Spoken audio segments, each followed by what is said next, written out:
दाखालि आं डेटखौ एक्जेक्टलि गोसोआव गैला 10 तारिखनि सिगां बिपिएफ हान्जाया मोनसे सिडब्लिउसि कमिटिनि सिडब्लिउसिनि मोनसे मिटिं खुंदोंमोन। बे जथुमायाव हाग्रामाया गावनो बुंदों दिनैनि दिनाव इलेक्सन जायोब्ला बिपिएफ हान्जाया मोनब्रैल' मोनगोन। बे मोनब्रैल' मोननायनि जाहोना मा होननानै सिडब्लिउसिनि साफ्रोमबो मेम्बार आरो बिपिएफनि लिडारफोरनाव बिथाङा कुइसन खालामदों रागा जोंनानै। थारमाने बिथांमोना सारेन्डार खालामबाय। खिन्थु आं दिनै मोनफ्रोमबो कनस्टिटिउन्सियाव फैनानै बा जोंनि बिथां सिला बसुमतारीनि कनस्टिटिउन्सियाव फैनानै आं दिनै रायजो राजानो मोनसे फकास खालामनो फैनायनि गुबै जाहोनानो जादों बिपिएफआ दिनै गावसोरनि जेनगोनखौ नुखानानैबाबो माखासे असैथो बाथ्राखौ बानसावनानै जोंनि गामिनि मानसिफोरनि सिगाङावहाय नंखाय फोसावनायजों लोगोसे गुबुंले आबहावा सृष्टि खालामनो नागिरदों। बेफोरखौ बुंथिना होनो थाखाय आं मोनफ्रोमबो कनस्टिटिउन्सियाव दिनै गिदिंनो बाध्य जादों। बाध्य जानायनि गुबै खोथायानो जादों बिथांमोना जेननायखौ नुखानानै मा फाव खालामदों बेखौ नोंथांमोना बिराद मोजाङैनो मिथियो। मानोना नोंथांमोननि मिडियानि गेजेरजोंनो फकास जागासिनो दङ बिपिएफआ दिनै मा मावनो थांगासिनो दङ। सार बे समाव आङो नोंथांनिफ्राय बे मोनसे खोथाखौ मिथिनो लुबैदों जे थांनाय 27 जानुवारियाव जे बर' सुक्ति जाना थांबाय सान्ति सुक्ति, नाथाय बेखौ माखासे बर'नि माखासे इन्टेलेक्सुवेलफोरा माखासे बर'नि आफादनि दैदेनगिरिफोरा बेखौ रिभिउ खालामनांगौ होननानै मन्तब्य खालामगासिनो दं। बेनि सायाव जों सारा मा बुङो?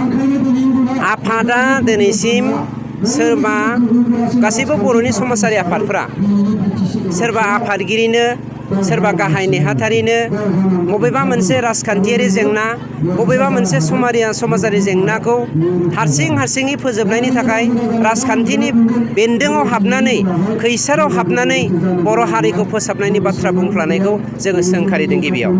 जों गिबियावनो सोंखारिदों बर' हारिनि माखासे धोरोम आफादफोर जेरै नेशनेल बर' ख्रिस्टियान क'अर्डिनेशन कमिटिनि आफादगिरि नेहाथारि बिथांमोना दिनैसिमबो भट टेकिं जायाखै आरो बिथांमोना दिनैबो चार्ज मोनाखै। बिथांमोना दिनै गावनि फिसाखौ गोजों सोलोंथाइ होनो थाखाय हयथ' बिथांमोननि फिसाया हयथ' लेखा गोरोंखा खोमा, नंखायनो बिपिएफआ बिटिआरआव जेबो गैया होननायखौ रिभिउ खालामनायनि बाथ्रा बुंफ्लानानै बे बिटिआरनि सिङाव फैनाय गोबां गिदिर इनस्टिटिउसन सेन्ट्रेल इउनिभारसिटि निट नेरिम बेफोरबायदियावहाय गावनि फिसाखौ साख्रि होनाय प्रफेसार होनायनि थांखिजोंनो बिथांमोना दिनै बिपिएफनि जानानै जे बाथ्रा बुंदों बेखौ जोङो मोनामनाय मोनदों। जायनि जाहोनाव जों बिथांमोनखौ सोंखारिदों। जोङो बेखौसो बुङो जोंनि बै बर' धोरोमारि आफादफोरा मोनसे समाव गासैबो बर' आफादफोरा खौसे जाथों होननानै जोंखौ आर'ज खालाम इसोरनियाव गथाय खौसे खालामदोंमोन। खौसे खालामखांनायनि उनावबो दिनै बिपिएफआ जेननायनि महरखौ नुनानै बिपिएफआ जेनोब्ला गावसोरनि मोनजानांगौ बै पेकेजफोरखौ मोना नंनानै बिथांमोना दिनै मिथिनानैबो मिथियै बायदि नंखाय खामानि मावनो थांफानायखौ जों सोंखारिदों। बिथांमोना बेखौसो लुबैदों नामा ना जोंनि बर' फिसाफ्रा थैनि बाना बोहैफिनलायथों, जायनि जाहोनाव बिथांमोना दिनै जोंखौ बोखावफिननो बर' हारिखौ बोखावफिननानै गावसोर रुल खालामनो थाखाय लामा लादों। आं स्पेसियेलि बर' साहित्य सभानि आफादगिरि नेहाथारिखौ खावलायो नोंथांमोना बर' साहित्य सभा बायदि गोथार आफादखौ फाननो दाफै। बर' साहित्य सभाया नोंथांमोननि फिफारि सम्पति नङा। दिनै नोंथांमोना जुदि जेनुइनलि जोङो फोथायनाय बायदि जोङो खुलुमनाय बायदि जोङो हास्थायनाय बायदि बर' साहित्य सभाया गोथार मोनसे आफाद होननानै जोङो बिथांमोननो जेब्लायबो मान होनाय बायदि बर' साहित्य सभानि नंगुबै आफादगिरि नेहाथारि जादोंमोनब्ला नोंथांमोना नंमारगौब्ला दिनै नोंथांमोनासो प्लेटफर्म दानानै आमब्रेला दानानै गासैबो माहारियारि धोरोम आफादानो होन समाजारि आफादानो होन राजखान्थि हान्जाफोरानो होन बेफोरखौ लिंथुमनानै जोंनि बिटिआर एकर्डनि गेजेरजों माबाफोर गेनाफोर थालांदों नामा, माबाफोर गोरोन्थिफोर थालांदों नामा बेखौ नायबिजिरनो थाखाय नोंथांमोना गासैखौबो दैदेननांगौसोमोन। नोंथांमोना लिंथुमनांगौसोमोन।